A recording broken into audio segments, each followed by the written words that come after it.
Oke, kita eh, mulai ya.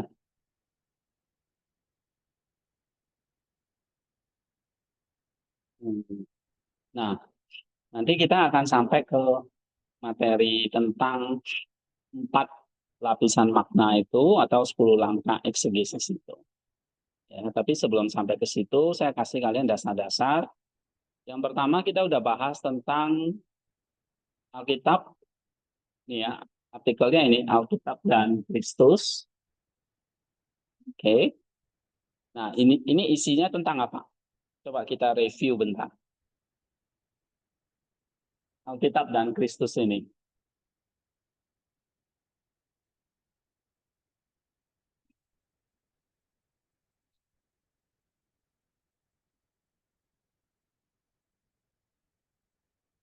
Alkitab itu punya dua natur, yaitu iya, oke, kalau dia secara ilahi berarti membawa kita kepada keselamatan. Alkitab itu menuntun kita kepada keselamatan kepada Kristus. Oke. Nah, kemudian secara manusiawi Alkitab itu ditulis dengan bahasa manusia, ya, ditulis oleh manusia. Akhirnya Alkitab itu bisa dilihat, disentuh, diraba, dibaca, didengar, diselidiki, diteliti, ya. Nah, ini oleh sebab itu kelas eksegesis ini ada karena Alkitab itu bisa kita pelajari, bisa kita tekuni, bisa kita teliti, kita selidiki, tapi tujuannya adalah apa? Membawa, iya, membawa kita pada keselamatan. Oke? Nah, karena Alkitab itu bisa dibaca, didengar, dipelajari, nah, akhirnya kita sampai ke langkah ini.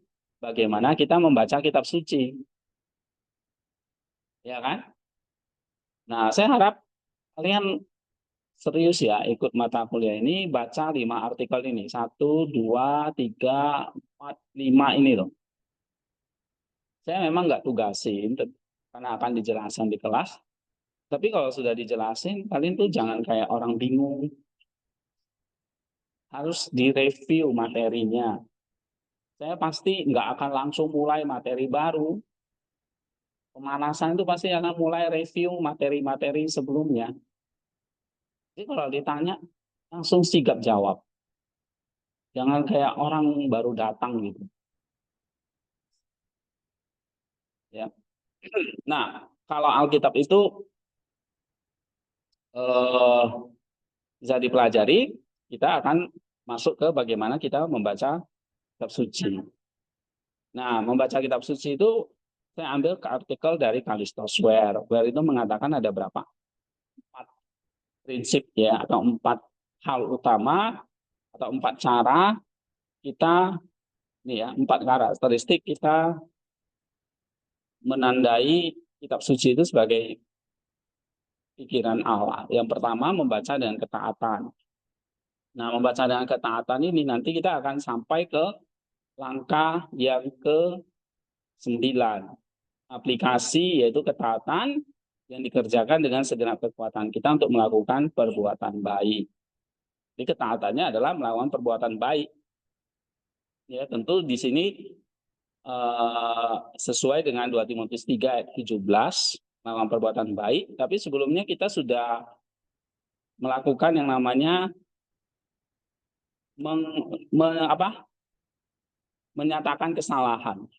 Ya, artinya kita sudah memperbaiki dosa-dosa kita. Jadi selalu ada dua ya. Kasih itu kan selalu dua. Oke, melakukan ketaatan yang baik dan menghindari atau uh, apa? Ya, menghindari dosa. Ya, jadi mematikan dosa dan melakukan perbuatan baik. Tapi ternyata bukan itu aja. Ya, ketaatan itu ada 2 hal penting di sini. Yang pertama kita mesti mendengar dengan sungguh-sungguh. baca dengan sungguh-sungguh, ya, dan punya rasa kagum, dia bilang, takjub.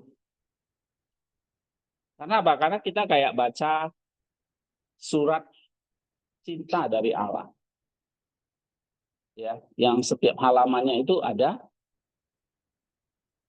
Allah, ada Kristus di situ. Nah, jadi dengan rasa takjub, ya. Nah, supaya timbul rasa takjub itu ya kita harus belajar mendengar dengan segala kerendahan hati kita.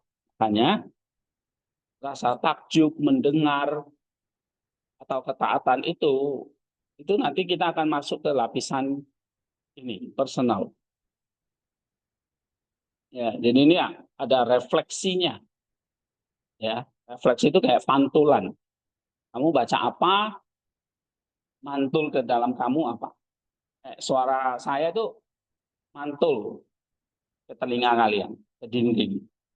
Akhirnya mantul lagi ke saya bisa dengar suara saya sendiri. Sama, kamu berbicara, mantul kemana-mana. Sehingga orang lain bisa mendengar, dan kamu sendiri bisa mendengar. Karena mantul. Nah, itu namanya refleksi. Ya, refleksi itu berarti kamu belajar mendengar apa kata suara Allah dan kamu rasa takjub. Nah, dua hal ini ya, takjub dan sikap mendengarkan. Nah, oleh sebab itu, ini nanti masuk ke langkah ke-8, personal, mendengar dan rasa takjub itu.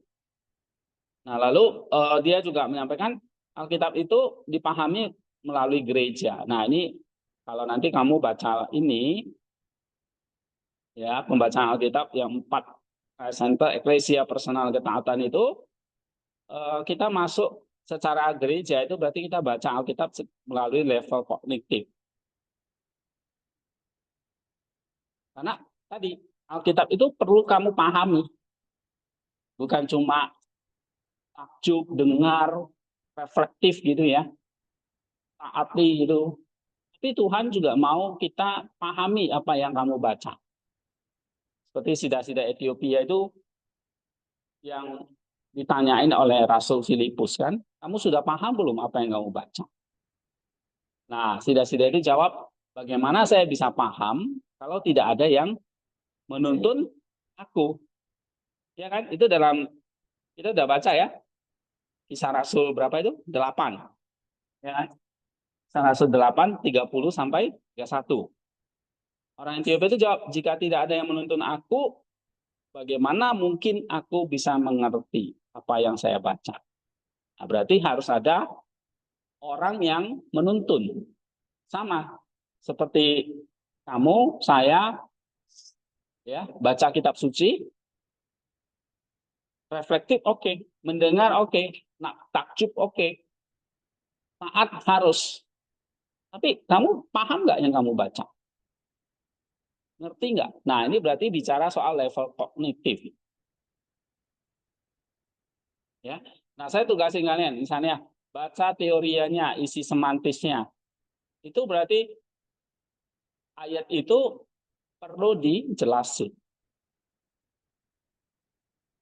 Ya. Nggak cuma sekedar baca dan refleksi aja. Ayat itu perlu dijelasin, diajarkan. Nanti kalian ajarkan sama jemaat. Saya ajarkan sama kalian, nanti kalian ajarkan sama orang lain. Gitu. Nah, saya juga diajarin kan oleh dosen-dosen saya yang dulu saya belajar sendiri.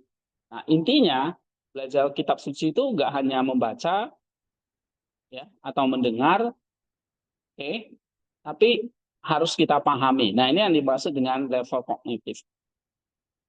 Berarti manusia itu berpikir supaya bisa memahami. Ya. Nah, manusia berpikir itu melalui apa? Nous. Ya. Jadi kalau kamu selidiki, kamu pelajari supaya kamu pahami, nah bagaimana memahaminya? Harus lewat gereja. Nah, tools yang kamu pakai untuk paham, itu adalah nous. Nous itu apa? Inti dari roh manusia yang kemudian disampaikan ke otak, sehingga dari otak muncul konsep atau ide atau pengertian tentang firman Allah yang dibaca atau didengar. Ya, apa itu nus? Inti dari rohmu. Jadi waktu kamu baca, itu bukan sekedar kamu paham lewat kerja otak. Karena manusia itu kan bukan otak doang kan. Bukan badan doang. Bukan jasmani saja. Tapi apa? Hah? Tapi apa? Iya, ada rohnya. Benar nggak? Bukan hanya jasmani saja, tapi ada apa? Rohnya. Nah, roh yang bekerja waktu kamu baca Alkitab itu apa? Nus kamu. Itulah yang kita nggak tahu selama ini. Oh, kita pikir baca Alkitab itu kayak ya udah baca aja, ya kan? Dipahami aja sekedarnya, atau dihafal-hafalin, atau dipakai untuk menghakimi orang dan sebagainya. Bukan itu. Waktu kamu baca, itu kamu roh itu juga terlibat. Karena kamu bukan hanya jasmani, tapi roh juga. Ingat itu, ya. Kamu melakukan segala hal lah.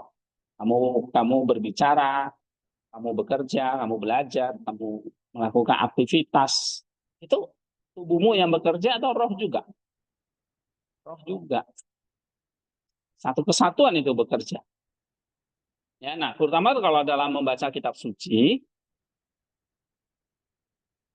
nus bekerja. Karena apa? Nus itu otak dari roh.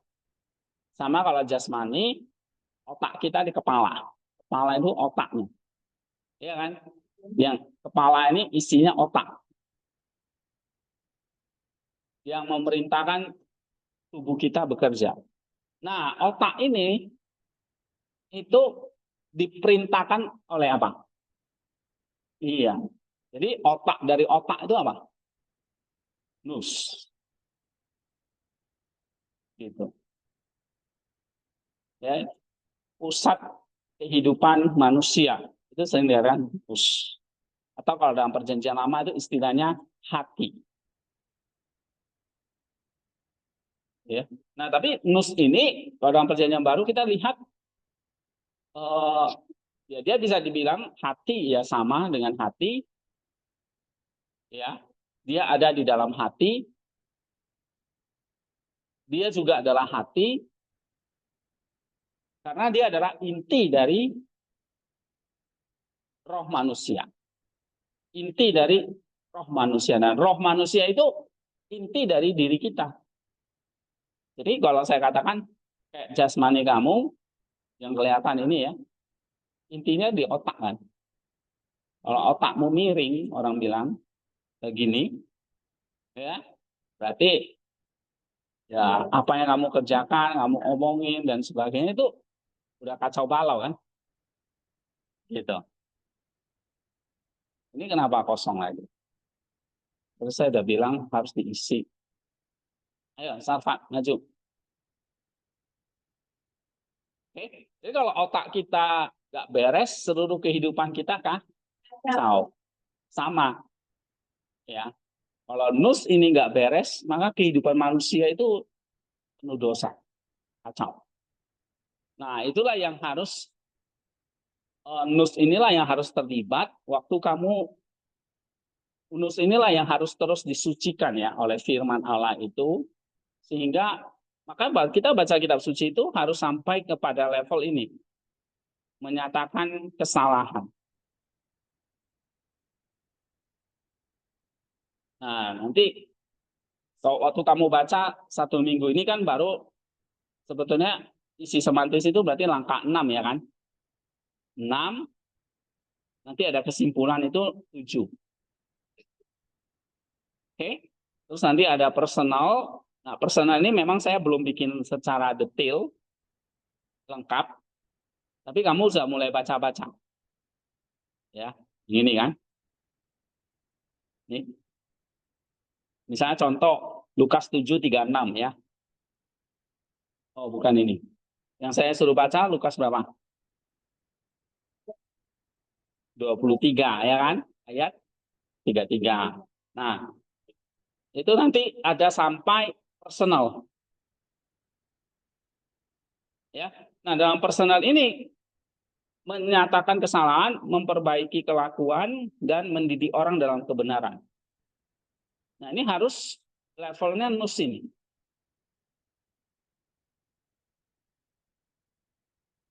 Oke, misalnya ya, kita buka ini.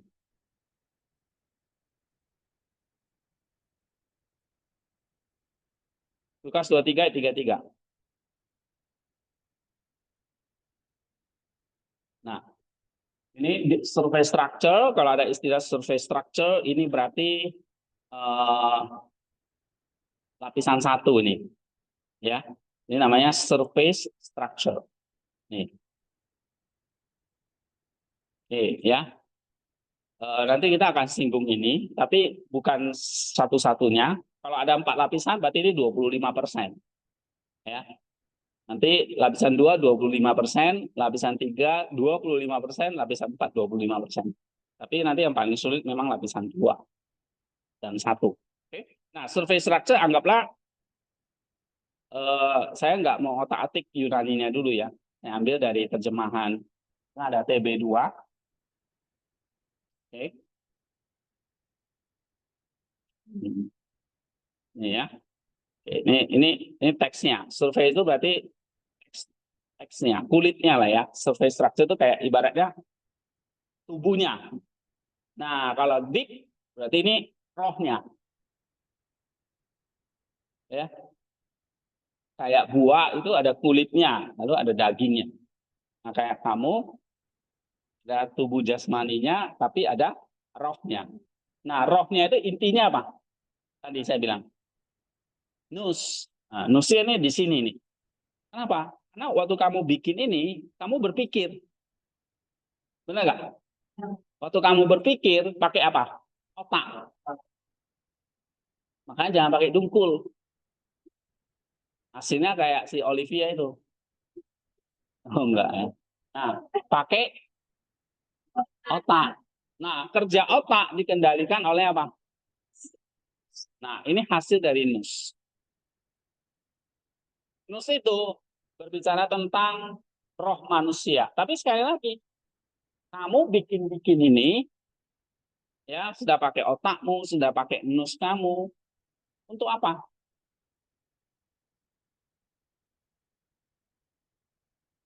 Sekali lagi, ingat, kitab suci itu menuntun kita kepada keselamatan, menuntun kita kepada Kristus. Akhirnya, nus kamu, roh kamu harus hidup sesuai dengan apa yang kamu tulis. Iya kan? Apa yang kamu pahami, apa yang kamu pelajari, nus kamu juga harus ikut. Jadi dia bukan hanya alat berpikir. Nus itu bukan hanya alat berpikir, oh ini bagus ya, oh bagus. Karena kalau sampai itu baru level kognitif. Tapi paling tidak level pertama apa? Kognitif itu nus kamu harus paham. Paham maksud saya? Ya. Nah, nus berinteraksi dengan firman Allah sehingga akan muncul konsep teologis. Nanti kamu akan muncul pelajari ini akan muncul sebuah namanya konsep atau pemikiran kamu tentang firman yang dibaca. Nah, makanya waktu kamu bikin gini, nih ya, ini kerjaan nus semua nih. 2, 3, 4 ini kerjaan nus semua. Level kognitif. Paham ya? Nah, ini kerja kognitif kita sampai nanti kamu bisa analisis ini sampai kamu nanti bisa menemukan konsepnya. Nah, konsepnya ini mulai muncul di sini. Sintesisnya. Ya, kamu menggabungkan deep structure, Christ center, ecclesial dalam bentuk konsep-konsep. Nih. Sampai nanti kesimpulan. Nah, ini dia. Kesimpulan ini kamu sudah masuk ke 7 ini. Oke? Kesimpulan itu apa? Langkah ke-7. Jadi lapisan 2 ini namanya lapisan kognitif, kerja nus. Kerja nus, kerja pikiranmu ini. Tapi saya bilang, bukan cuma otakmu yang kerja, nus ya, sebetulnya. Jadi kamu harus sadar itu. Rohmu bekerja. Jadi kalau kamu berpikirannya negatif, ya rohmu itu jahat. Nusnya kamu udah jahat. Nah, maka pikiran kita harus diisi dengan firman. Ya, yang baik itu sulit, yang jahat itu gampang gitu. Itu maksud saya. Ya, jadi nus kita harus diisi dengan hal-hal itu.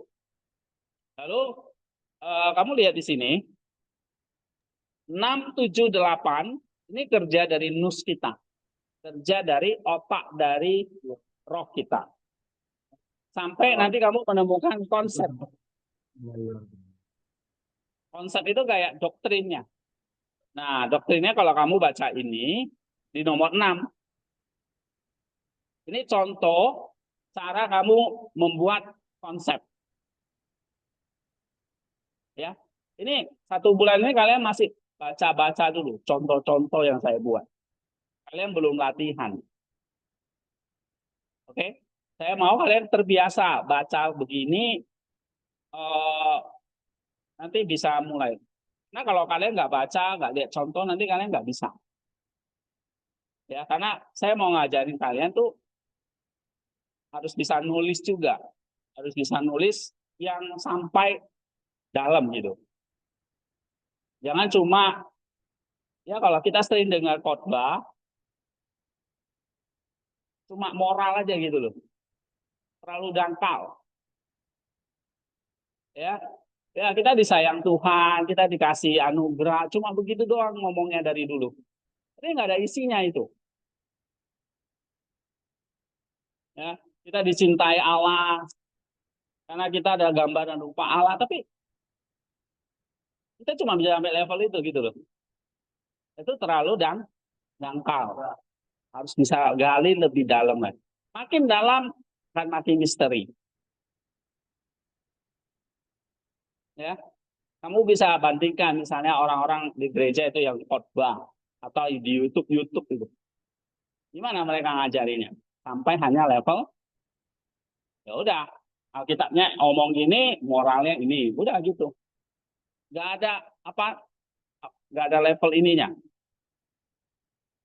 Mystical nih, nggak ada apa, noetiknya nih dia, nus. Waktu kamu baca artikel-artikel ini gimana? Kan udah banyak nih. Baca nggak sih kan ya?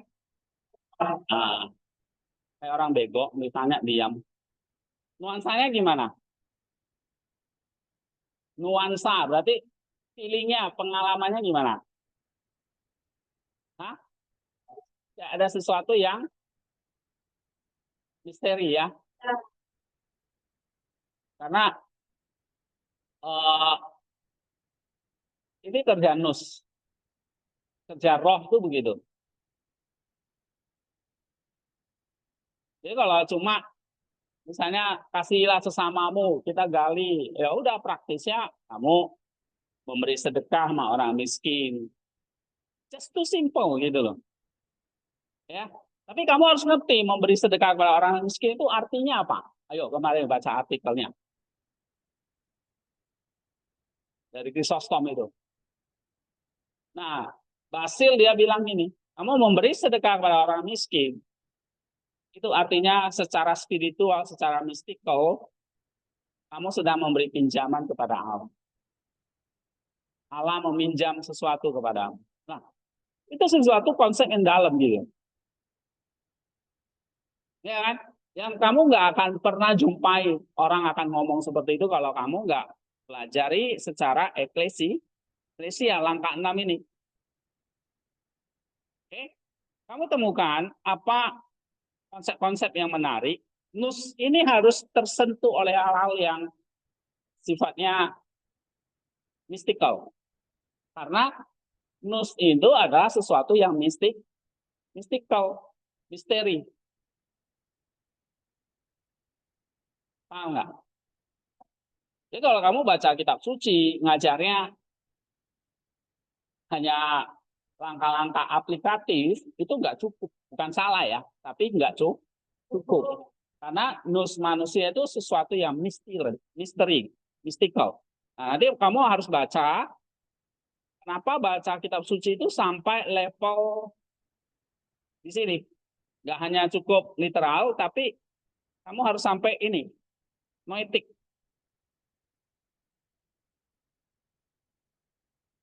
Nah, ini isinya kutipan semua nih memang. Dasar-dasar teorinya ini di sini. Oke, lalu mengapa harus dipandu oleh bapak-bapak gereja dan sebagainya ini, ya. Oke, sekarang kita balik ke sini. Kamu lihat sesuatu yang mistikal, sesuatu yang nanti kita lihat contohnya hari ini ya. Misalnya Lukas 23 ayat 33. Ketika mereka sampai di tempat bernama Tengkorak, mereka menyalibkan Yesus di situ dan juga kedua orang penjahat itu yang seorang di sebelah kanannya dan yang lain di sebelah kirinya. Kamu baca ini, kamu ngerti apa? Paling kamu ngerti ini Yesus disalib, yang namanya tempatnya Tengkorak. Oh, dia disalib bersama dengan dua penjahat. Tapi kamu ngerti nggak mystical meaning-nya apa di situ? Kenapa kok harus bersama dengan dua penjahat? Kenapa Yesus matinya bentuknya pakai salib? Kenapa nggak dilempar batu kayak hukum Yahudi? Katanya dia menggenapi hukum Yahudi. Harusnya matinya itu cara hukum Yahudi dong, hukum Taurat dong. Hukum Taurat nggak mengenal salib. Itu hukuman untuk orang Romawi, ya hukum Romawi itu bukan hukum Yahudi. Oke, ada namanya istilah tengkorak. Dia disalib bersama dua penjahat, satu sebelah kanannya, satu sebelah kirinya. Kamu nggak ngerti apa?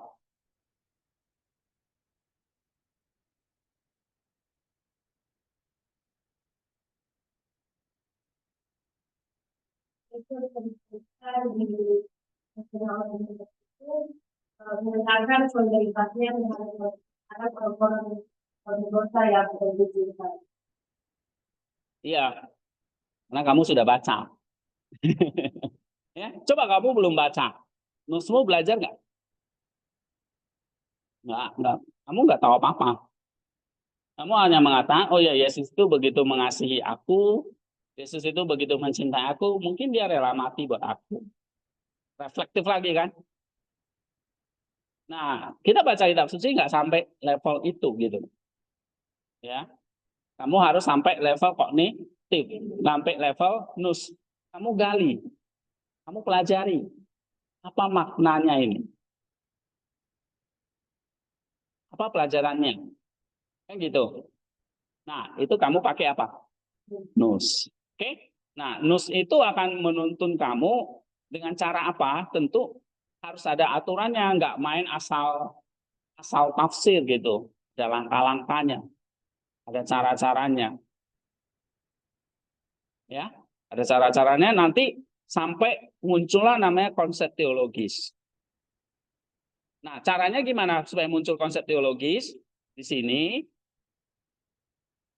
kamu ini kan saya kasih contoh. Ini contoh. Ada survey structure, teksnya kamu pahami, tentu lewat bahasa Yunani nanti, ya. Saya belum masuk ke bahasa Yunaninya, ya. Kita masih pakai terjemahan dulu, tapi terjemahan TB2 ini sudah bagus banget, saya pakai. Lalu deep structure, nah ini caranya. Jadi kerjaan nus itu mulai dari mana? Nomor 2, deep structure, ini pikiran kamu sendiri, ya. Lalu Christ Center ini dihubungkan dengan dukungan kitab suci, ya kan?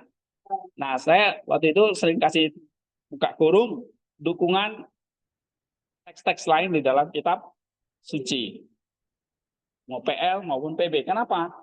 Karena pembacaan secara Christ Center kan kita udah bahas ya kemarin, minggu yang lalu kan persis. Kita baca kitab suci secara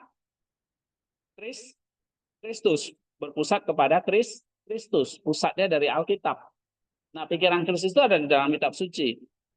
Ya, bahkan dia bilang korespondensi antara PL dan PB itu pakai konkordansi ya. Sekarang konkordansi mungkin udah ditinggalin lah ya. Zaman digital sekarang orang pakai aplikasi, Bibleworks dan sebagainya. Tapi konkordansi perlu, penting. Ya, misalnya laptop kalian rusak, nggak bisa buka. Handphone kalian misalnya rusak atau mati lampu, nggak ada sinyal. Nah, ada buku konkordansi. Tapi secara eklesial kalian sudah paham. Secara Kristus. Ya, lihat di Bible, tarik referensi-referensi lainnya. Sebelah kanan, sebelah kiri. Ya. Oke, nanti kita pelajari lagi. Nah, tapi juga secara eklesial. Nah, ini minggu lalu kan, 2 minggu lalu kita udah bahas ini kan.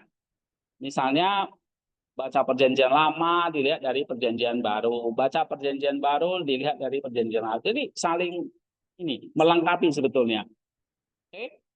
Jadi bukan makanya satu kitab gitu. Nah, secara eklesial kita baca melalui gereja. Gereja ini bisa 2 cara. Melalui liturgi, ibadah. Misalnya kalau kamu baca kitab Yunus, itu ada kental sekali dengan nuansa Paskah. Ya kan? Kamu baca kitab Yoel juga. Atau kamu baca kitab Keluaran, itu banyak hubungannya itu dengan kehidupan Kristus, seperti penyaliban dia, pembaptisan dan sebagainya. Oke, nah itu baca secara liturgi.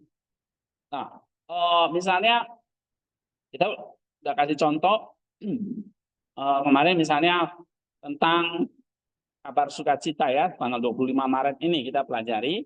Nah, kamu diajak baca kitab-kitab PL ini, ya. Misalnya tentang semak yang terbakar, itu adalah tipologi dari Kristus dan Maria, misalnya gitu. Oke? Nah, hal seperti itu kamu harus pahami. Itu kerjaan nus kita lewat gereja. Jadi nus itu kan pribadi kamu. Waktu kamu baca ini secara eklesialnya ini kerjaan nus. Kamu perlu baca dari Nisa, kamu perlu baca Chrysostom, habis itu kamu harus analisis. Ini kerja otak. Ya. Jadi kita bukan baca Alkitab itu kayak mantra gitu, yang dibilang mistik oleh Pak Hendy itu bukan mistik kayak dukun gitu loh. Ya, kamu pernah ketemu dukun kan? Dia ngucap apa di mulutnya kamu nggak ngerti kan? Ya kan? Dia suruh kamu tidur, suruh kamu lompat kan gitu. Dia nggak ngerti apa ini. Bukan, kitab suci itu bukan mistik seperti itu. Tapi yang disebut dengan mystical ini adalah apa? Yang disebut dengan istilah mystical ini apa? Mystical meaning ini adalah nanti kamu kalau baca di sini, ya, Alkitab itu disebut mystical. Nah ini karena apa? Harus sampai menyentuh, mengubah nus kita. Jadi mystical ini cara kerja ilahi yang cara kerja Roh Kudus untuk mengubah apa? Nus kamu. Karena tadi saya bilang, inti dari segala intinya apa? Nus kamu. Jadi kalau tubuhmu, apa intinya? Otak. Kalau otakmu rusak, ya udahlah, kamu masuk rumah sakit jiwa udah. Atau jadi orang gila. Iya kan? Oke. Tapi otakmu yang mengendalikan siapa? Rohmu. Rohmu yang mengendalikan itu apa? Nus. Nah, bagaimana nus itu dikendalikan supaya seperti kata Rasul Paulus nanti memiliki pikiran Kristus. Jadi ini apa yang dimaksud dengan teoria? Lalu nanti kamu bisa lagi apa yang dimaksud dengan spiritual meaning ya atau mystical meaning. Ini adalah untuk menyentuh sampai level nus kita. Sehingga waktu kamu baca Alkitab ya, ini memang kerja kognitif, kerja nus. Kalau saya tanya, baca Alkitab kerja kognitif nggak? Kerja otak nggak? Berarti kerja apa? Nus. Paham poinnya di situ? Nah, waktu ini kamu lihat contoh. Waktu kamu menganalisis ini, waktu kamu mensintesis ini semua kerja apa? Otak kamu dipakai gitu. Tapi kerja otakmu adalah kerja nus. Nah, itu harus kamu pahami. Ya, itulah namanya level mystical meaning. Karena waktu kamu mengerjakan ini, semantik konten ini, ya, ada crescenter, ada eklesial, lalu ada deep structure, lalu kamu sinergikan, ini kerja apa? Nus. Kerja nus adalah kerja mystical. Karena nus itu sesuatu yang kamu nggak bisa lihat. Otak bisa dilihat kan? Kepalamu dibelah, kelihatan otaknya. Tapi nus, nah itulah level mystical. Ya. Tapi walaupun itu mystical, bukan berarti asal-asalan gitu. Nah, ada analisisnya dan sebagainya. Karena yang kerja adalah otak. Kalau kerja otakmu, teratur nggak? Bisa dimengerti orang nggak? Iya. Nah, ya kerja otak manusia. Kayak kamu baca ini bisa ngerti nggak? Kalau nggak ngerti berarti nusmu bermasalah. Ya. Atau otakmu bermasalah. Atau jangan-jangan tulisan saya yang bermasalah. Berarti otak saya bermasalah. Enggak, harusnya kalian bisa paham kan? Kalau kurang paham itu masih mending. Ya, tapi kalau tidak paham sama sekali, hah? Iya, berarti otakmu nggak beres. Ya. Oke, saya pikir mungkin kamu pahamnya 50%, oke lah, tapi kan ada pahamnya. Maksud saya gitu. Berarti waktu kamu nulis, kamu baca kitab suci dan kamu tulis, itu bukan hanya mistikal yang aneh-aneh gitu ya, tapi kerja otak yang juga kamu ngerti dan orang lain paham. Oke? Nah, ini uh, ada poin-poin sampai nanti di kesimpulan. Kesimpulan ini berarti langkah ketujuh. Ya. Lalu langkah ke-8-nya apa? Ah, ini ada personal ya. Pak, kenapa kok harus ada personal dan aplikasi? Nah, kita kembali ke artikel ini. Ya. Teks yang kita baca ya adalah teks yang harus sampai level afektif. Jadi waktu waktu Nus sudah mulai bekerja di sini, jangan dihentikan. Nus itu harus sampai ke hati. Lalu dari hati turun ke perbuatan baik, ke anggota tubuh yang lain. Ke mulutmu, ke tanganmu, ke kakimu, ke matamu, telingamu. Nah, harus turun sampai di situ. Jadi kayak dia menjalar ke seluruh tubuhmu. Ya. Seperti dulu kita kena corona nih. Satu virus itu bisa mematikan. Karena dia bisa menjalar ke jantung. Jadi orang yang sakit jantung, dead. Ya. Orang yang sakit ginjal, kena corona, dead. Bisa menjalar kemana-mana. Nah, karena virus itu menjalar kemana-mana dan mematikan. Sama kalau ada virus dari Allah itu namanya firman Allah masuk supaya menghidupkan kamu, dia harus menjalar. Ya, dia harus menjalar sampai ke seluruh tubuhmu. Menjalar ke mana? Ke matamu, ke telingamu, ke tanganmu, ke mulutmu, kakimu. Ya. Nah, makanya ada namanya aplikasi atau perbuatan baik. Nah, ini berarti level apa? Nanti ada level yang namanya psikomotorik. Nah, ini berarti tadi melevel menjalar sampai ke anggota-anggota tubuh kita. Nah, ini ada dasar-dasar firman Allahnya, ya. Oke. Ini kita secara cepat. Nanti habis ini kalian lihat uh, contohnya ya. Baca Alkitab itu harus sampai level ini, psikomotorik, kognitif, afektif, psikomotoriknya. Kalau kognitif ini kerja nus. Nah, nus itu harus apa? Sampai kepada mana kerja nus ini? Kerja nus ini sampai ini minimal sampai doktrin kamu paham. Jadi 6-7 ini. Ya. Lalu setelah konsep itu apa tadi? Konsep kita harus bersinergi dengan pemikiran Allah. Jadi ada sinerginya. Ini nanti di langkah 6 masih. Ya. Sinergi antara pikiran kita manusia di structure dengan pikiran Allah, yaitu pikiran Kristus dan para bapak gereja, eklesial. Jadi tadi eklesialnya dari para bapak gereja. Nah, kita udah bahas ini kemarin ya. Jadi kalau secara eklesial, ada secara liturgi, tapi juga secara bapak gereja. Nah, misalnya, kenapa saya kasih kalian baca contoh misalnya ini. Secara eklesial itu Yohanes Chrysostom, Gregorius dari Nisa.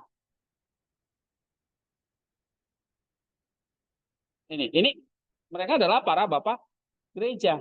Maka masuk dalam kelompok eklesial. Ya. Jadi kenapa? Nah, kita sudah dikasih tahu sama Ware tadi. Minggu lalu kita udah bahas ya. Kenapa kita baca kitab suci secara gereja. Oke. Nah, saya nggak ulangi lagi. Nah, lalu setelah disinergi, kita menghasilkan yang namanya apa? Konsep teologis. Nah, kalau contohnya ini tadi. Ini kan udah disinergi ya. Nah, ini. Ini namanya konsep-konsepnya ini. Konsep-konsep teologisnya. Ya. Konsep-konsep teologisnya sampai nanti ini kesimpulannya. Kesimpulannya berarti ya intinya. Poin utamanya di situ. Ringkasannya. Atau istilahnya apa? Ringkasan. Jadi dari konsep-konsep itu kan banyak. Misalnya berapa poin? 5. Dari 5 itu diwujudkan lagi jadi satu. Nah, itu namanya ringkasan. Nah, ini sifatnya apa tadi? Reflektif. Nah, baru reflektif. Oke? Nah, kamu baca ini. Ini contoh kesimpulan atau ringkasan ini. Sorry. Kesimpulan ini konsepnya yang sudah dikumpulkan jadi satu. Baru nanti personal ringkasannya ini dia.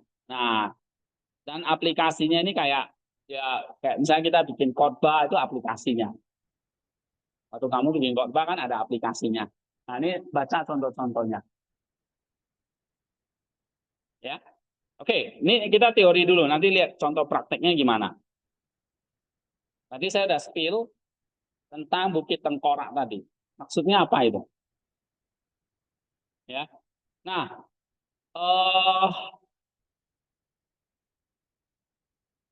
setelah level kognitif, konsep teologis itu harus diturunkan ke level afektif, yaitu dari nus turun ke hati. Ya, kalau ini mungkin sudah kita pelajari. Nah, bagaimana cara pemikiran atau konsep teologis pembaca itu bersinergi dengan pemikiran Allah? Coba baca Imelda. Ini baca dulu sebentar. Mereka cara pemikiran atau konsep teologis membaca itu bersinergi dengan pemikiran Allah.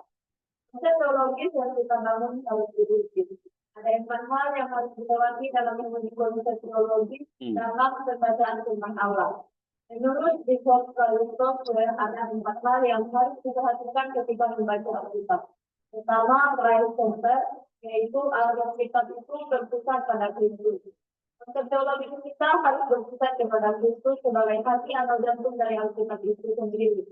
Jika Kristus adalah hati atau pusat Alkitab, maka Kristus itu sebagai pengincar kitab kita di dalam Alkitab itu secara keseluruhan, sehingga konsep kita harus diuji dengan teks Alkitab yang lain. Nah, jadi harus diuji dengan teks-teks yang lain. Nanti kalian lihat contoh, teks-teks yang lain itu apa? Misalnya di sini Christ Center-nya, saya ambil nih, Yesaya 53. Ya kan? Ini Christ Center-nya. Lalu ada lagi, apa lagi? Yohanes 12, 32. Lalu ada 1 Korintus 15. Lalu Lukas 19 ayat 10. Nah, ini teks-teks lain yang mendukung, yang menguji. Dia bilang di sini apa? Konsep teologis kita harus berpusat kepada Kristus. Jika Kristus adalah hati dan pusat Alkitab, maka Kristus sebagai pengikat kitab-kitab dalam Alkitab itu secara keseluruhan, sehingga konsep kita harus diuji dengan teks-teks Alkitab yang lain. Sehingga nggak salah gitu loh.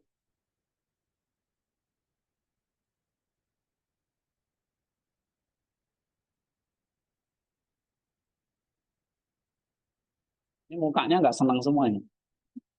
Oke, coba baca lagi. Dan kita bangun harus lain di dalam Alkitab. Nah, itu dia. Harus sesuai dengan dalam Alkitab. Jadi misalnya konsepnya mana tadi di sini? Yang disebut konsep teologis yang mana? Ini. Konsep-konsepnya ini. Sintesisnya. Ada nggak saya kutip Yesaya di sini? Ada.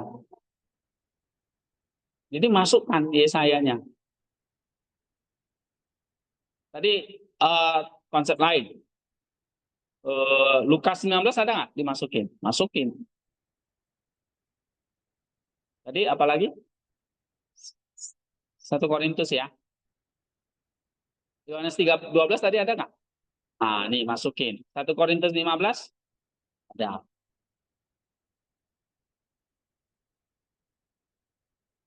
Nah, itu namanya kita mensintesis atau mensinergikan pikiranmu dengan present. Nanti tambah satu lagi, eklesia. Ya, ini sebetulnya kalian kalau waktu bikin khotbah udah sering dengar poin ini, terus kalian kutip Bapak Gereja, itu sebetulnya kayak udah mensintesis. Jadi ini bukan sesuatu yang baru buat kalian, ya kan?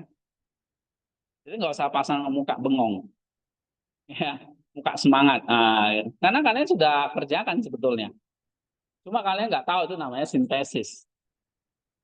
Ya, atau mungkin kalian juga salah ngutip, dipaksa-paksain. Oke, nah ini diubah nanti di kelas ini, ya. Oke, baca lagi Mel. Kedua, Alkitab bersifat eklesia, artinya Alkitab lahir dari gereja dan untuk gereja. Kita telah dipelajari oleh gereja-gereja perdana sejak Alkitab itu, sehingga konsep kita harus bersinergi dengan pemikiran gereja seperti tradisi atau paradosis gereja, yakni tertulis dan lisan yang diwariskan oleh para rasul kepada gereja-gereja. Terdapat dalam 2 Tesalonika 2 ayat 15. Iya, 2 Tesalonika 2 ayat 15 itu. Karena Alkitab kita lahir dari gereja. Nah, gereja itu lahir dari para rasul. Para rasul itu lahir waktu ada Pentakosta. Pentakosta itu terjadi ketika Kristus naik ke surga. Nah, Kristus naik ke surga itu terjadi ketika Kristus itu sudah mati dan bangkit. Jadi intinya gereja itu adalah lahir dari Kristus atau Kristus yang mendirikan. Ya. Jadi kalau kita bilang itu lahir dari gereja, ya sama artinya lahir dari Roh Kudus, Pentakosta, lahir dari Kristus, karena dia mati dan bangkit buat kita. Oh, lahir dari para rasul. Iya, mereka pemikiran mereka adalah dari Roh Kudus. Roh Kudus pemikirannya dari mana? Dari Sang Anak, Kristus. Anak pemikirannya dari mana? Dari Sang Bapa. Jadi ketiga Allah itu ya, ketiga Tritunggal itu Bapa, Putra, Roh Kudus itu mengajarkan hal yang sama kepada para rasul. Para rasul mengajarkan kepada para bapak gereja. Ya, para bapak gereja. Kenapa kok kita sebut mereka church?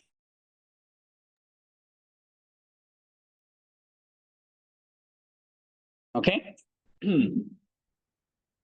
Kok mati ya?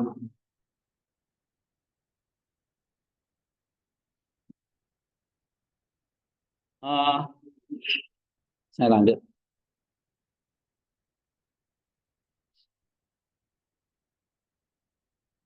Nah, kalau lahir dari para rasul ngajarinya apa? Kalau para bapak gereja itu lahir dari para rasul lahir dari Roh Kudus lahir dari Kristus, Kristus lahir dari Allah. Itu urutannya. Ya. Nah, itulah yang kita sebut sebagai paradosis tadi. Jadi paradosis itu panjang ya. Paradosis itu dari mana dulu? Allah. Paradosis itu bukan cuma kayak tradisi gereja ya, salah. Paradosis itu kayak gini. Allah mengutus nabi. Nabi perjanjian lama. Habis itu dia mengutus putra. Itu paradosis. Ya kan? Allah mengutus Nabi Yunus. Allah mengutus Nabi Yesaya. Allah mengutus Nabi terakhir Maliaki. Terakhir lagi Yohanes Pembaptis. Nah, Yohanes Pembaptis membuka jalan untuk Sang Putra Kristus. Lalu dari Kristus dia mengutus apa? Roh Kudus. Roh Kudus dia mengutus siapa? Para rasul. Para rasul mengutus siapa? Para gereja-gereja, murid-muridnya. Ya kan?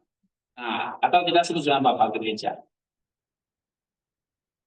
Ini namanya paradoks.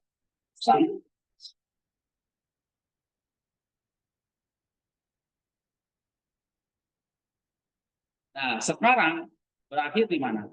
Di tangan gereja yang tidak suci. Tangan kita. Dari para bapak gereja, terus ini. Sampai abad 20 sekarang, abad 21. Gerejanya masih eksis nggak? Ada. Nah, kita nerusin ini. Ya. Itu paradosis. Oke, terus Paradosis itu sekarang dalam bentuk ajaran-ajaran gereja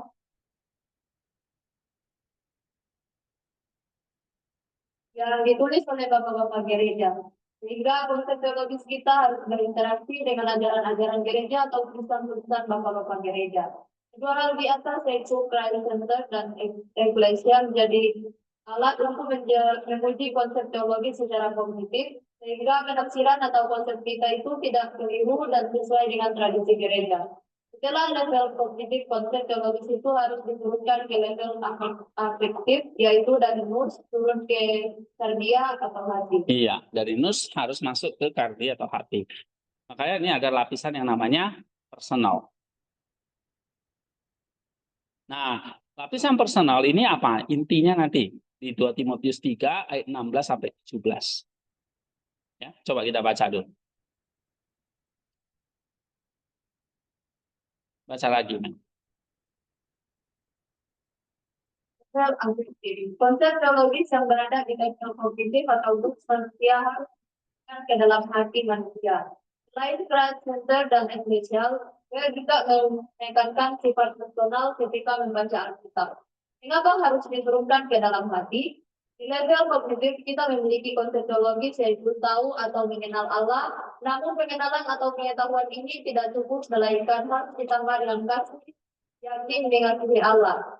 Hati adalah tempat untuk mengasihi Allah. Konsep atau pemikiran kita tentang firman Allah harus dimatangkan di dalam hati Supaya di dalam hati timbul pikiran dan keinginan atau kehendak yang baik atau keinginan. Itu dia. Jadi Pak, kenapa baca Alkitab itu kok mesti sampai dalam, sampai ke hati? Ayo.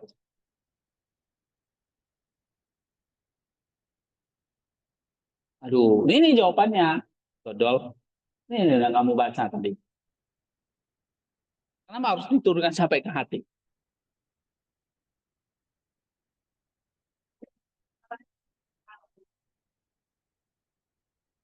Terus,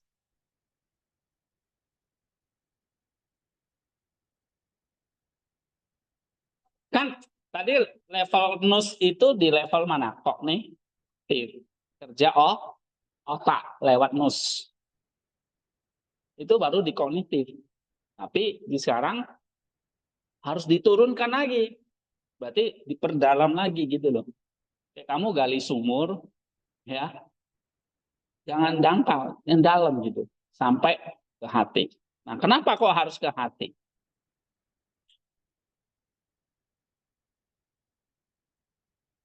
Iya, ini pintar ya si Wiki. Ya kan? Supaya pikiran Allah yang sudah dapat di nus itu dimatangkan, dimasak lagi. Apa, Olive? Hah? Dimatangkan kan? Di Ada nggak di situ saya tuliskan dimatangkan lagi? Ada. Disitulah dimatangkannya itu di mana? Di dalam hati. Nah, pikiran-pikiran yang kamu dapat ini kan banyak. Konsepnya banyak nggak? Banyak nih, 1, 2, 3, 4. Bisa aja 5, 6, seterusnya kan gitu kan. Capek lah. Kalau mau 10 bisa juga 10. Tergantung kamu lagi rajin atau enggak gitu loh. Ya. Kalau mikirin tahu tempe ya mungkin cuma dapat 2. Pas lagi kamu bisa konsen, bisa dapat 10. Ya kan? Gitu ya, Olive. Nah, dari situ pikiran-pikiran nus tadi, pikiran-pikiran Allah itu kamu perlu buat kesimpulannya, ini konsepnya. Nah, habis itu kamu perlu bikin apa? Personalnya, dimatangkan di dalam hati. Oke? Hati itu tempat pematangannya. Maksudnya apa? Pematangannya itu kayak gimana itu maksudnya? Nah, ini dia. Pemikiran kita tentang firman Allah, tadi pemikiran kita tadi contohnya ini kan. Ada berapa ini? Dari nomor 5 dan 6, ya kan? 5 dan 6. Ini pemikiran kita tentang firman Allah dalam Lukas 23:33. Benar? Oke. Nah, terus saya bilang, ini harus dimatangkan ke dalam hati. Maksudnya gimana? Jadi, maksudnya gini, pikiran, ya, maksudnya gini, di dalam hati itu tempat timbul pikiran, keinginan, kehendak yang baik, atau keinginan roh itu. Ya, misalnya contoh tadi dalam, coba baca lagi nih. Bagaimana dikatakan kitab suci, berkatalah dan maksudnya Yesus mengetahui pikiran mereka. Tim 9 ayat 3 sampai 4. Dari hati orang segala pikiran. Iya. 2 ayat 1. Akal budi dari roh atau nus termasuk di dalam hati itu, namun hati jauh lebih besar dari nus itu. Samping nus yang olehnya kita mengenal Allah, yang termasuk dalam hati atau manusia itu adalah rasa atau kehendak atau kemauan, yaitu kehendak yang terkait dengan nus untuk dapat memilih mengikuti perintah-perintah Allah. Juga termasuk di dalam hati adalah sifat kemampuan untuk mengasihi dan rindu akan Allah. Dengan demikian, 3 sifat kemampuan hati itu dirancang untuk mengetahui Allah dengan nus, untuk mengasihi Allah dengan hati itu sendiri, untuk memilih secara bebas, untuk mengikuti Allah dengan bukan rasa atau kehendak atau kemauan. Nah, jadi maksudnya ngerti nggak deh? Kenapa harus ditudang ke dalam hati? Karena hati itu, dari hati itu timbul apa saja tadi dia bilang? Pikiran. Dari hati timbul apa? Hah? Dari hati ya timbullah segala pikiran. Jadi dari hati timbullah segala kerja nus itu. Kerja pikiran itu. Jadi ini bukan pikiran biasa ya. Ini hati. Kalau kerja otak, timbullah pikiran-pikiran kita. Itu kerja otak. Ya. Saya pikiran untuk ngambil. Iya. Pikiran untuk taruh. Itu kerja otak. Tapi kerja hati menghasilkan pikiran. Ini bukan pikiran otak biasa, tapi pikiran dari nus. Itu satu. Lalu apa? Dari pikiran itu, dalam Matius 9 itu kan dikatakan apa? Dari Matius 9 itu dari segala timbul pikiran akan timbul apa? Setelah pikiran akan timbul apa? Keinginan atau kemauan. Habis itu perbuatan. Kan gitu ya. Ingat nggak dulu pelajaran spiritual formation itu? Pelajaran spiritual formation ingat nggak? Ini kan dari nus ya, dari hati. Selalu nggak beres sih spidol. Dari hati. Ini nggak macam ya. Dari hati, terus kerja nus. Nus ini kan pikiran. Ya kan? Ini pikiran. Kita sebut bahasa Indonesia-nya pikiran. Oke. Nah, dari situ timbul apa lagi? Dari situ timbul apa lagi? Ini ada di bawah itu ya.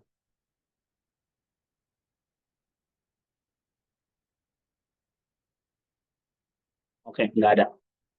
Hah? Menghasilkan apa?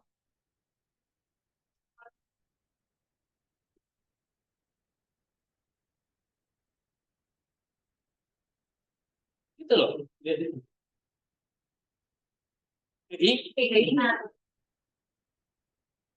dari keinginan atau kemauan atau kehendak di sini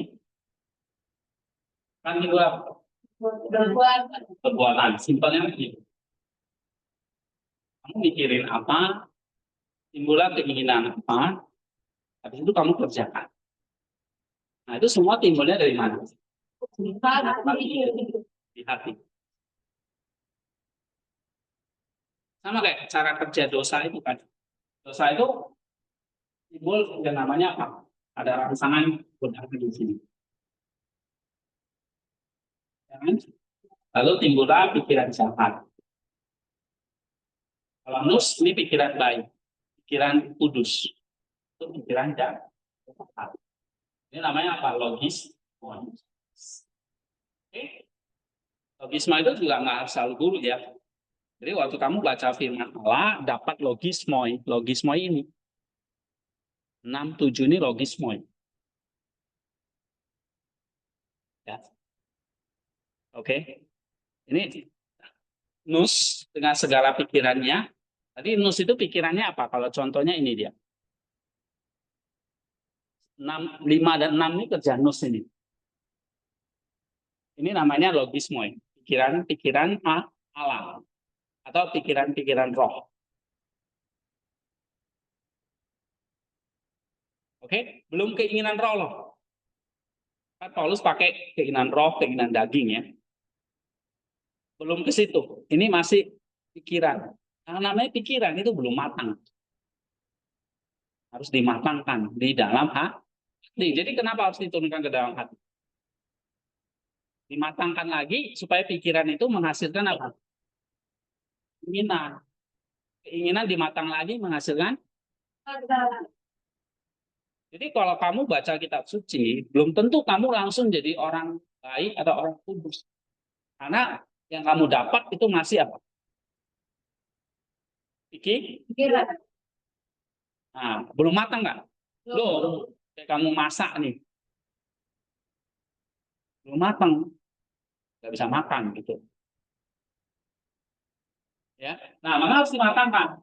Oke, jadi kalau ada pikiran jahat atau pikiran logismoi menghasilkan apa? Nah, nafsu. Nafsu itu udah kayak keinginan lah, desire. Jadi kalau keinginannya, pikirannya roh, pikiran Allah, maka di sini keinginan roh. Kalau di sini jahat, maka di sini keinginan daging. Ya, pasti udah lupa nih.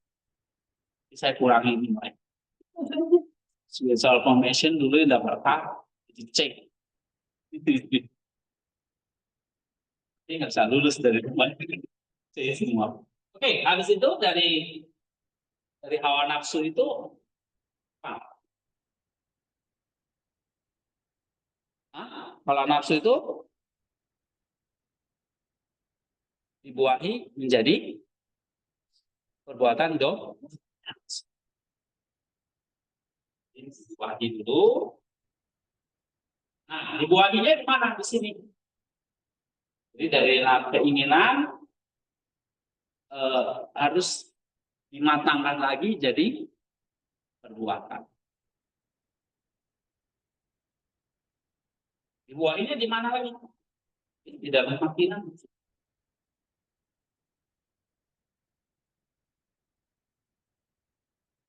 Itu. Ya, setelah dibuahi matang, menghasilkan apa? Perbuatan dosa. Dosa itu kalau matang menghasilkan apa?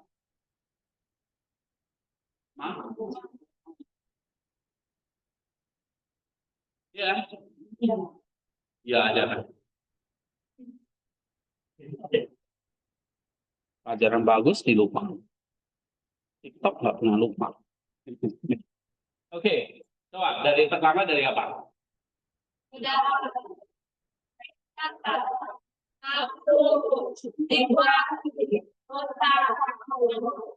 Kalau sebaliknya, apalagi pikiran Allah,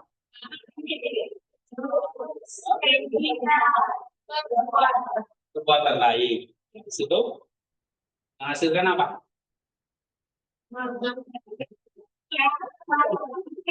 Perbuatan baik menghasilkan apa? Iya, kan mau. Keselamatannya apa? Nah, ini makanya perbuatan baik nggak cukup mendatangkan apalagi yang terakhir. Iya, ini kudus. Kalau dosa dia mendatangkan maut, yang kalau perbuatan baik mendatangkan apa? Sebut apa ini? Nah, jadi kalau sampai afektif dan psikomotorik itu nggak cukup, harus ada yang keempat. Apa yang keempat? Iya. Apa anak? Anak? Iya. Anak itu berarti naik. Ya. Oke, mencapai kesempurnaan. Sedangkan kalau dosa makin terjerembab ke maut. Maut itu makanya gambarnya kerajaan maut itu di dasar bumi tentang maut. Sedangkan kalau kita melakukan perbuatan baik, anak naik dia. Yaitu keserupaan dengan Kristus. Jadi kalau saya tanya, kenapa kok di dalam hati? Supaya jangan sampai. Oke, terus?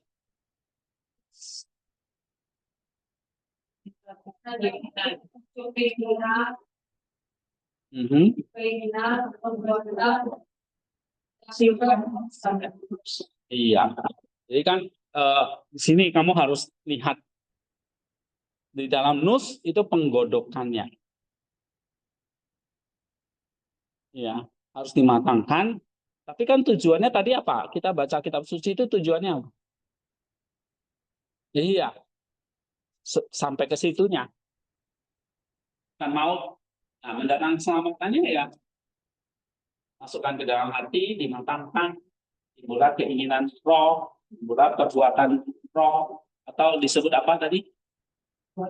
Keinginan roh, perbuatan roh, atau buah-buah roh, ya kan? Sampai nanti menghasilkan kekudus.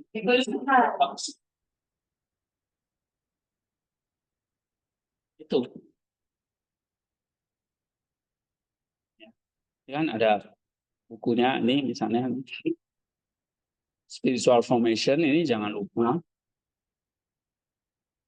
Mana ya?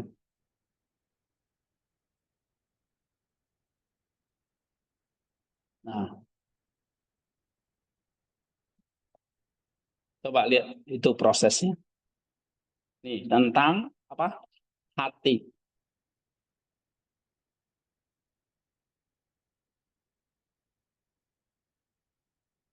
Nih ya. Proses lahirnya dosa 100 apa tuh? 486. Nih. Ada berapa proses nih? Ada godaan, terasmos, nus dan terasmos dialog. Anggaplah nusnya kalah, maka dia akan menguasai hati. Karena nus itu kan di dalam hati. Penggodokannya itu semua di hati. Hati itu ibarat kayak dapurnya. Dapur kita. Disitulah dimasak dan sebagainya. Ya. Nah, kalau hati itu kalah, dikuasai oleh si iblis, timbul segala pikiran jahat. Namanya apa? Logis, moi. Atau dalam Markus 7, Matius 15 ya. Itu namanya dialogismoi atau logismoi. Oke. Nah, dari logismo itu akan timbul apa? Keinginan atau nafsu. Ya, namanya patience atau bahasa Yunaninya atos ya, epitumia. Epitumia itu lebih keinginan daging ya. Kalau passion, patos itu secara umum ada keinginan jahat yang menguasai hati, daging dan sebagainya. Ya, itu rumit lagi kalau dibahas. Nah, dari keinginan itu kalau dibuahi, dimatangkan akan melahirkan apa? Dosa. Dosa itu kalau udah matang melahirkan maut. Oke. Nah, itu prosesnya. Nah, sebaliknya, saya lupa di halaman berapa ya, ada proses yang sebaliknya.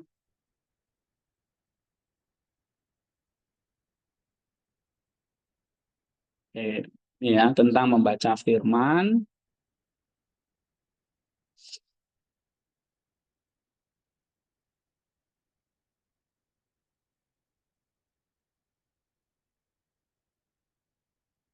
Nih, mungkin belajar mungkin itu mau.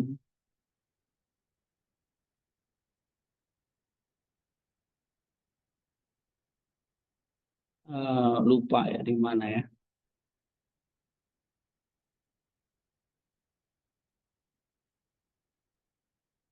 Jadi ini sebetulnya materi yang saya kasih ini semua sudah ada di sini nih, bukan hal yang baru ya.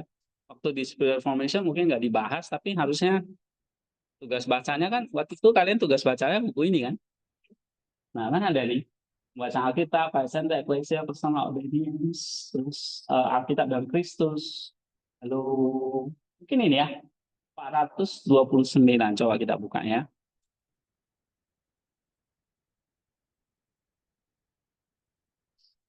Saya mau kasih lihat gambarnya, diagramnya mana ya. Ini Roh Kudus dan pikiran Kristus ini sudah, Alkitab dan Kristus ini sudah dibahas.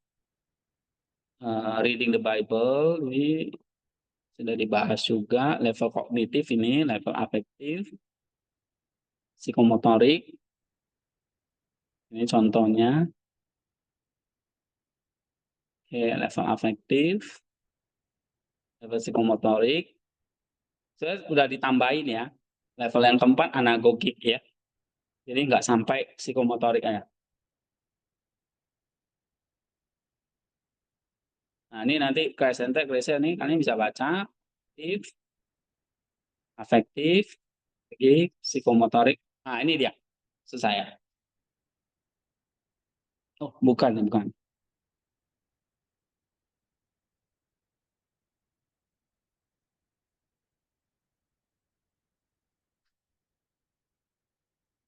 Nah, ini maksudnya nih. Ya. Nah, tadi kalau paradosisnya kan ada Roh Kudus. Ya. Ini Roh Kudus ini anggaplah dari gereja, dari bapak-bapak gereja, dari Alkitab, dari Kristus ini semualah, ya kan? Nah, waktu kita baca kitab suci, akhirnya ini kerja apa? Nus. Ya kan? Kamu baca, ingat, ini bukan cuma kerja otak, tapi kerja nus. Kerja nus itu berarti kamu mau mendapatkan apa? Pikiran Kristus di dalam Alkitab yang misteri, yang beyond our mind, our nus. Ini diceritakan ke dalam nus kita. Nus itu adalah level rasio kognitif ini. Atau logos istilahnya. Nah, dapatlah tadi saya bilang konsep manusia tentang Kristus yang comprehensible. Nih, misalnya contoh konsep manusianya. Konsep kita ini, nih. Nomor 5, nomor 6. Jadi kerja nus itu dapat sesuatu. Kalau di sini namanya konsep teologis ya, nomor 7. Ya. Konsep teologisnya kalau di sini itu namanya apa? Kesimpulan konsepnya. Konsep tentang Allah ini dari firman yang kamu baca. Oke, konsep manusia tentang Kristusnya. Nah, nggak cukup. Harus menghasilkan namanya perasaan dan kehendak Kristus. Nah, di sini dimatangkan di dalam hati lagi. Oke, kerja otak, baru ke anggota tubuh. Nah, sama kan? Keinginan, perasaan dan kehendak Kristus, masuk ke perbuatan oleh anggota tubuh. Misalnya tadi saya bilang menjalar ke mulutmu, menjalar ke matamu, ke kakimu, menjalar ke telinga, menjalar ke otak kita, dari otak ke anggota tubuh. Nah, pematangannya di mana? Dalam hati. Ya. Terus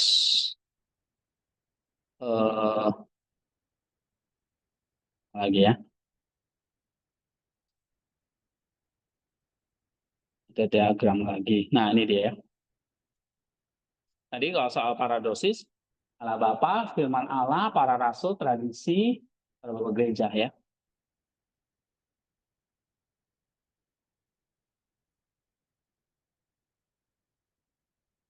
Jadi Bible, doctrine, reproof, correction, instruction in righteousness, good work in love. Nah, ini sekarang kita bahas ini ya. Tadi level hati ini udah bisa jawab ya.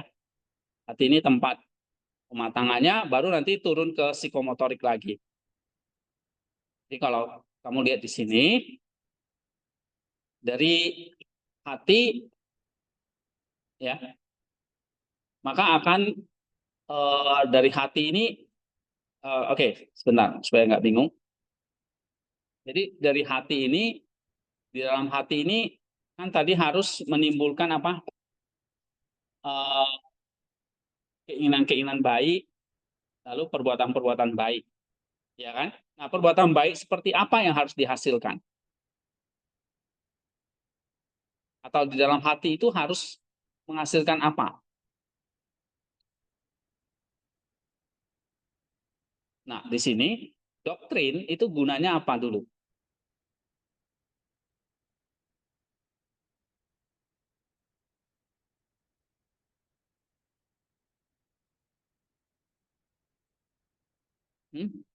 Doktrin ini kalau di sini kamu baca, doktrin yang kita dapat untuk apa? Menyatakan kesalahan, memperbaiki kelakuan, dan mendidik orang dalam kebenaran. 3 ini. Itu gunanya doktrin ini. Nah, jadi kalau dalam buku ini dikatakan, dari Bible dapatlah doktrin. Doktrin ini untuk apa? Reproof, correction, instruction. Diingat aja. Apa? Reproof. Menyatakan kesalahan. Kesalahanmu ini. Kamu perbaiki, correction. Lalu, instruction. Hidup dalam kebenaran. Nah, di situ baru nanti menghasilkan good works. Nah, good works-nya itu adalah baru level psikomotorik. Coba baca nih. Imelda. Saya juga menjelaskan tentang obedience atau ketaatan di dalam membaca firman Allah. Ketaatan ini adalah level motorik, dari level reflektif atau dari hati turun ke tubuh atau anggota-anggota tubuh yang kita sebut sebagai level psikomotorik. Inilah level kekuatan kita sebagai wujud mengasihi Allah. Apa bukti kita mengasihi Allah? Yesus menjelaskan bahwa bukti kasih adalah ketaatan atau mengikuti perintah Allah. Yohanes 14 ayat 15. Dan juga Markus 12 ayat 30. Mengasihi Allah dengan segenap hati dan kekuatan. Kekuatan itulah level psikomotorik di mana keinginan atau kehendak roh tadi diwujudkan dalam perbuatan baik melalui anggota-anggota tubuh kita menjadi sebuah roh. Galatia 5 ayat 22 sampai 23. Nah, itu dia. Ya, sehingga jadi kalau kamu lihat di sini, ini kan kerja di dalam hati itu kan tadi dari proof, correction, instruction itu di level yang ke 8. Ini masih dalam hati kita ini ya, digodok. Intinya adalah reproof, correction, instruction itu adalah nanti menghasilkan apa? Tadi keinginan roh dan perbuatan roh. Nanti menghasilkan yang namanya psikomotorik ini, yaitu perbuatan baik melalui anggota tubuh. Nah, jadi kalau ringkasannya itu kayak gini. Gak usah bingung ya. Firman Allah kita baca, kita pelajari di level kognitif lewat nus, dimatangkan di dalam hati. Dari hati itu nanti akan timbul apa? Keinginan roh dan perbuatan roh. Nah, atau psikomotorik. Jadi atau ringkasnya sederhananya firman Allah, mengenal Allah, mengasihi Allah, menaati Allah. Firman Allah, keinginan roh, buah roh. Ya. Oke, ada pertanyaan nggak di sini? Nah, ini detailnya banyak di sini kalau kalian mau baca lagi, ingat lagi. Ya. Di buku Spiritual Formation ini ya. Jadi ini kalau doktrin logos para rasul, ini logos Kristus, bla bla bla ini banyak sekali. Ya. Kita ulangi lagi nanti nggak selesai-selesai. Oke, intinya ada kalau intinya ya gambarnya ringkasannya itu seperti ini. Oke, ada pertanyaan? Nah, kalau nggak ada, kita contoh ya. Ini harus ada contoh nih. Sebenarnya ada satu buku lagi yang saya mau ajak kalian ini baca. Yang ini. Ya. Level yang kita bahas dari kemarin itu berapa minggu ini kita masih bahas di lapisan 2 dan 3 ini berarti kan sudah sampai 3. Lalu nanti 4 itu sebenarnya simpel tentang anagogiknya aja, kekudusannya. Oke. Jadi 2, 3, 4 ini harusnya sih udah paham ya di sini. Nah, satunya itu apa? Ini adalah historia atau saking literal dan historical meaning-nya. Jadi ada teks aslinya, lalu teks aslinya kamu bikin penjelasannya, survei structure-nya, kamu terjemahkan, ya. Lalu kamu bikin coba bikin secara ringkas konsepnya awal, lalu kasih konteks sejarahnya. Nah, simpelnya 5 cara ini, ya. Nah, ini ada di sini. Jadi apa yang dimaksud dengan historia? Ini ada kutipan-kutipannya, ya. Karena satu literal atau historical grammatical itu adalah kulitnya itu, di mana sejarah waktu penulisannya. Oke. Nah, Origen mengatakan kita harus ngerti masalah gramatikal, gramatikos. Ya, exacting gramatikos itu penting. Misalnya kayak grammar, sintak, konteks harus paham. Nah, kalau orang bapak gereja, ini memang itu bahasa mereka. Jadi mereka baca kayak kita baca bahasa Indonesia kan udah otomatis kita udah tahu sintaksnya di pikiran kita, ya kan? Nah, cuma ini kan yang kita baca bukan bahasa Indonesia. atau bahasa kita, tapi bahasa Yunani misalnya. Nah, makanya kita harus belajar grammar, sintaks, dan konteks Yunani gitu. Ya, historia itu adalah konteks yang dimana apa teks itu muncul. Misalnya Lukas nulis Lukas 23, itu konteksnya waktu Yesus itu akan salib, menjalani hukuman maut, ya. Nah, itu konteks historianya. Jadi penelaan literal historis ini adalah satu keniscayaan, satu keharusan maksudnya. Karena terdapat serangkaian fakta di dalam kitab suci yang menjadi eksposisi pertama. Waktu kita baca kitab suci, yang langsung kita lihat itu kan teksnya, ya kan. Begitu kita lihat teks, itu bahasa. Jadi yang dimaksud dengan spiritual meaning, sampai hati, nus, dan sebagainya itu sampai, itu belum. Itu nanti level yang lebih dalam lagi. Tapi level permukaannya apa? Level permukaannya apa? Surface structure-nya, teksnya. Nih, nomor 1. Ya kan? Ini ditaruh di nomor 1. Nusnya belum. Nusnya nanti level kedua. Lapisan 2. Nah, level 1-nya apa namanya? Teksnya. Teksnya itu berarti apa? Ada waktunya, ada sejarahnya, ada grammarnya. Paham nggak? Teksnya itu bahasanya. Berarti kalau bahasa itu ada apa? Ada grammaticalnya kan?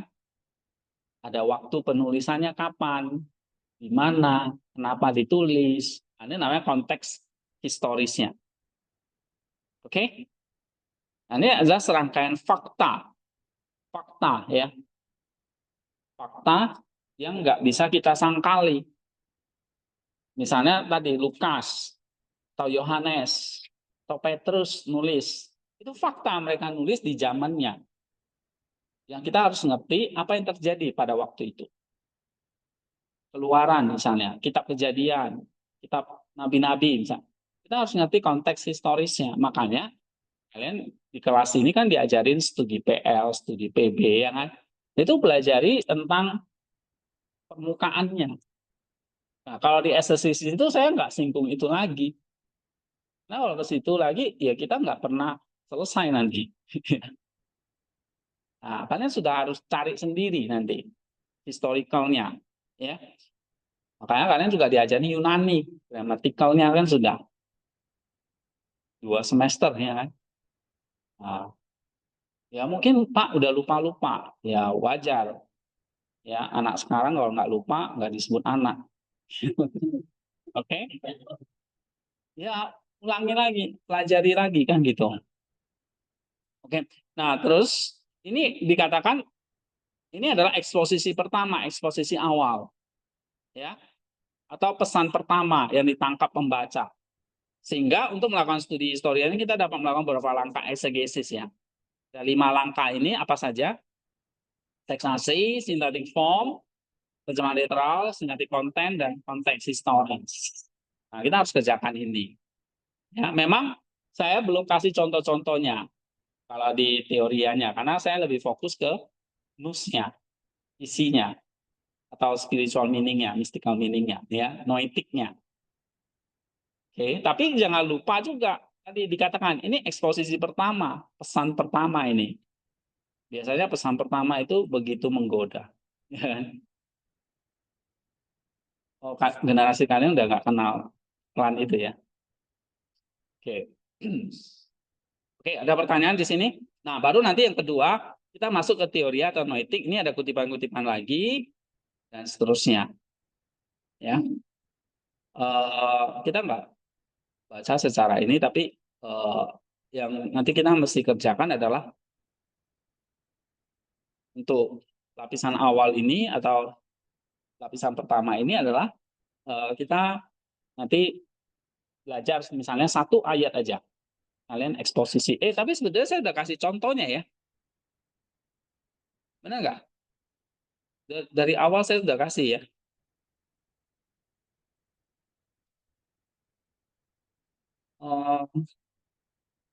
yang ini kan nggak salah Ibrani ya. Ya toh? Iya. Nah, kayak gini ini lapisan awalnya. Ya, ini kalian tinggal copy aja dari Box, kalian jelasin, ya. Nah, setelah satu ayat enggak, tapi benar, misalnya, coba satu ayat seperti kan saya sama kalian itu juga satu ayat gitu. Kenapa saya kasih contohnya satu ayat, dua ayat nggak banyak-banyak. Yang penting caranya benar dulu, ya. Caranya benar, ikuti langkah-langkahnya 1, 2, 3, 4, 5. Pokoknya ujungnya kesimpulannya adalah ini. 1 sampai 10 ini. Ini harus dikuasai.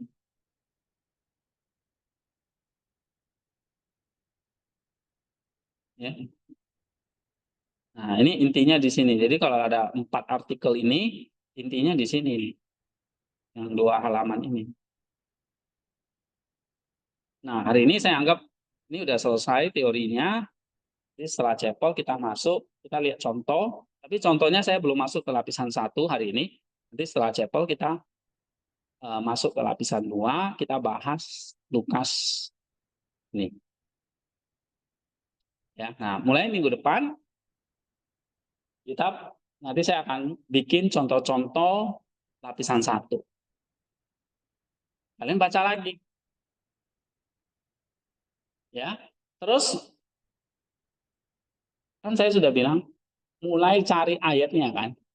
Mulai sesuai contoh. Kerjakan kayak contoh yang saya bikin. Ya kan nanti kan tugas akhirnya apa? Iya, lewat eksegesis ya kan? Gitu.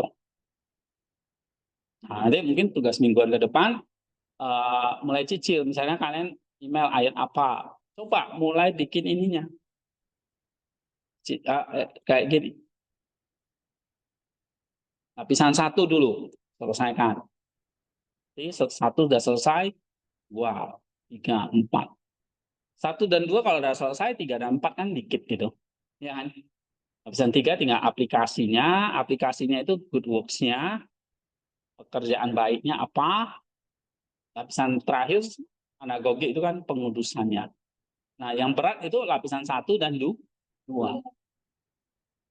Itu mulai dipikirkan ayat apa, terus nanti kalau saya udah tugasin, misalnya tugas mingguan keberapa gitu, udah mulai kerjakan langkah 1, langkah 2, langkah 3, langkah 4, dan seterusnya. Nah, kalian udah mulai kerjakan. Gitu. Ya. Nah, tapi kan ini masih bahas contoh-contoh dulu. Oke, keretanya udah datang. Kita selesai. Nanti kita masuk lagi ya, Christoph, Edric, 1 jam lagi. Ya. Baik, Pak. Ya, Pak. Ya, jam 10.45 ya.